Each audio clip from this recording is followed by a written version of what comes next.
Nandun pa rin Oh, sana. Yun naman po yung gusto din namin maramdaman ng fans. Event na sila event namin yung sila tanong mo, kilikid, di ba? Kumusta na si Bea? Ay, ata na Okay naman, wala naman siya dito sa event na to. Oo. Kumusta kayo? Kasi napanood ko yung sa Minute to Minute mo eh. Nagkabati Minute to kayo, Minute? nagkalokohan kayo dalawa ni Luis Colon. Family feud yun. Family feud, oo. Ano naman, na-enjoy lang namin. Masaya kami. Busy din siya sa work. May soap din siya na hindi lalabas eh. Pero at least you should go out if you fight time Pag for may each other. oras, pag may oras. Siyempre, mahirap din kasi busy pareho. Maraming mga obligations and priorities. But pag may time, talagang Si yan daw nilalaan daw sa team na huwag kang maiindaw mo dito. So dito siya, ito yung reaction na daw. walang reaction na. Natawa ka na lang, natawa ka. Walang reaction na. Naka-reaction na. It's not my place. Wala na akong separate. Walang reaction. At least you're happy now with your career and your work. Pero wala pa nga kami ng relasyon ng Lord Bear. Wala po. I-enjoy lang namin yung company ng isa't isa. Pero what are the things you discover more about her now na nagkaroon kayo? Like, Madami pong natutunan sa kanya. Yung mga ibang gusto niya sa buhay, yung mga ibang hilig, yung mga hobbies niya.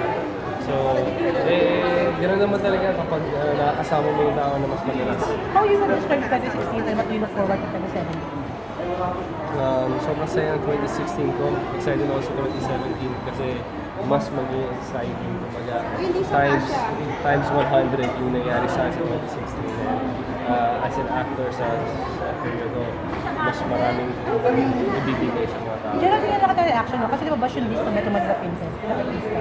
Natanggal yung mga mainstream Oo, movie. oo, oo. Nagulat Bago ko ka lang ba? nalaman. Oo.